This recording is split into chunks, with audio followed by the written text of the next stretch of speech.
আজকে খুবই একটা গুরুত্বপূর্ণ বিষয় নিয়ে আমি উপস্থিত হয়েছি, তাই ভিডিওটি সঙ্গে থাকুন এবং শেষ পর্যন্ত কোনো রকম প্রশ্ন থাকলে কমেন্ট বক্সে করবেন।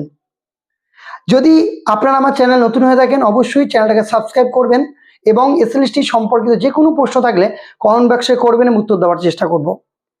আজকে সকলের জন্য একটা শুভ খবর নিয়ে উপস্থিত হয়েছি। একাদশ দ্বাদশ শ্রেণীর যে 7টি বিষয়ের কাউন্সিলিং হয়েছিল, বাকি বিষয়ের কাউন্সিলিংয়ের ডেট প্রকাশিত হয়েছে। নবম দশমের interview plus demonstration plus document ভেরিফিকেশনেরও ডেট প্রকাশিত হলো। সেই সমস্ত বিষয় নিয়ে আলোচনা হবে, তাই ভিডিওটির সঙ্গে থাকুন। আমরা দেখতে পাচ্ছি যে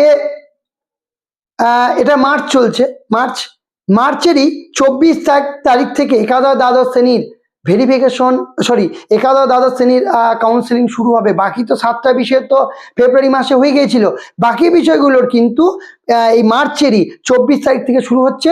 মার্চ, এপ্রিল চলবে, মে চলবে, মে মাস পর্যন্ত চলবে। এবং নবম দশমের যে verification plus interview plus demonstration এই বিষয়টারও কিন্তু ডেট প্রকাশিত হয়েছে। 23শে মার্চ থেকে শুরু হচ্ছে, অর্থাৎ ঈদের পরই শুরু হচ্ছে। মার্চ হবে, এপ্রিল হবে, মে হবে, এই ডেট কোটার মধ্যে কিন্তু হবে, এই মাস কোটার মধ্যে হয়ে যাবে। অর্থাৎ ডেমনস্ট্রেশন, ইন্টারভিউ, ডকুমেন্ট ভেরিফিকেশন সব কিন্তু জানুয়ারি মার্চ চলছে, এটা মার্চ, এপ্রিল, মে মাসের মধ্যে কমপ্লিট হচ্ছে। যেমন একাদশ দ্বাদশ শ্রেণী এবং নবম দশম, একাদশ দ্বাদশ শ্রেণীর বাকি বিষয়গুলো 7টা বিষয়তে কাউন্সিলিং ফেব্রুয়ারি মাসে হয়ে গেছে, বাকি বিষয়গুলো কাউন্সিলিংও যেমন চলবে। নবম দশমেরও কিন্তু যে বাকি যে একটা বিষয় তো হয়নি, নবম দশমের কিন্তু কি হবে, যে verification plus demonstration plus interview একই তালে চলবে। এবং যে নোটিশটা প্রকাশিত হয়েছে, নোটিশে কি বলছে আমি ওটাকে বাংলায় ট্রান্সলেট করেছি, পুরো পড়ে দিচ্ছি, আপনারা শুনুন, তাহলে পুরো বিষয়টা ক্লিয়ার হয়ে যাবে। বলছে, পশ্চিমবঙ্গ কেন্দ্রীয় স্কুল সার্ভিস কমিশন, আচার্য সদন, সল্টলেক থেকে প্রকাশিত হয়েছে খুবই একটা গুরুত্বপূর্ণ নোটিশ, অর্থাৎ আজকে 9/3/2026। বলছে, এত দ্বারা সংশ্লিষ্ট সকলকে জানানো যাচ্ছে যে কমিশন সহকারী শিক্ষক নিয়োগ অর্থাৎ নবম দশম এবং একাদশ দ্বাদশ শ্রেণী এবং অশিক্ষক কর্মী অর্থাৎ ক্লার্ক এবং গ্রুপ ডি পদে নিয়োগ প্রক্রিয়া পরিচালনা করছে। এই নিয়োগ প্রক্রিয়া মাননীয় সুপ্রিম কোর্টের নির্দেশ অনুসারে হচ্ছে এবং উল্লেখিত 30/5/2026 তারিখে 30/5/2025 নবম দশম এবং একাদশ দ্বাদশ শ্রেণীর নিয়োগের জন্য আবেদন প্রক্রিয়া শুরু হয়। নবম দশমের 11টা বিষয় এবং একাদশ দ্বাদশ শ্রেণীর 36টা বিষয়ের আবেদনপত্র নেওয়া শুরু হয় 30/5/2025 এবং যথাক্রমে পরীক্ষা অনুষ্ঠিত হয় 7/9/2025 নবম দশমের এবং একাদশ দ্বাদশ শ্রেণীর 14/9/2025। এবং কি বলা হচ্ছে যে একাদশ দ্বাদশ শ্রেণীর লেকচার ডেমনস্ট্রেশন এবং পুরো কমপ্লিট করা হয় 21/1/2026 বিষয়ের মধ্যে।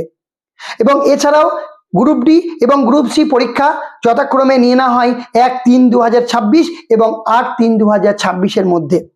এবং আরো উল্লেখিত যে একাদশ দ্বাদশ শ্রেণীর সহকারী নিয়োগ প্রক্রিয়ার মানে শিক্ষক নিয়োগ প্রক্রিয়ার বেশ কয়েকটা বিষয়ের অর্থাৎ 7টি বিষয়ের কিন্তু কাউন্সিলিং, প্রথম দফার কাউন্সিলিং কিন্তু 24/2/2026 নাগাদ হয়।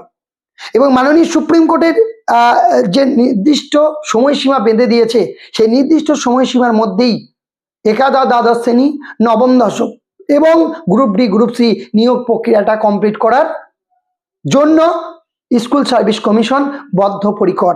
তবে বিশেষ কোনো কারণের জন্য বা অনিবার্য কারণের জন্য যে ডেটটা প্রকাশিত হয়েছে অর্থাৎ মার্চ থেকে যে শুরু হচ্ছে, মার্চ থেকে যে ইন্টারভিউ প্লাস নবম দশম ইন্টারভিউ প্লাস ডেমনস্ট্রেশন এবং একাদশ দ্বাদশ শ্রেণীর যে কাউন্সিলিংটা যেটা হবে বলছে, কোনো কারণবশত কিন্তু সেটা পরিবর্তন হতে পারে। তবে আমরা এখনো জানতে পারিনি কোন বিষয়ের কবে কাউন্সিলিং হবে, কোন বিষয়তে আগে হচ্ছে পরে হচ্ছে। তবে আশা করছি বাংলা নবম দশমের ক্ষেত্রে বাংলা এবং ইংরেজি বিষয়টা আগে হবে, সেটাও 2-1 দিনের মধ্যে আমরা জানতে পেরে যাব। যাই হোক, কোনো যদি প্রশ্ন থাকে কমেন্ট বক্সে করবেন ও আমি উত্তর দেওয়ার চেষ্টা করব। তবে একটা কথা বলবো, একাদশ দ্বাদশ শ্রেণীর ক্ষেত্রে কিন্তু আর যেহেতু বেশি টাইম নেই, তাই আপনাদেরকে কিন্তু লেকচার ডেমনস্ট্রেশনের জন্য ডেমো প্রস্তুতি করতে শুরু করতে হবে এবং ইন্টারভিউ প্রস্তুতি কিন্তু নিতে শুরু করতে হবে। কোনো প্রশ্ন থাকলে কমেন্ট বক্সে করবেন, উত্তর দেওয়ার চেষ্টা করবো। বাই।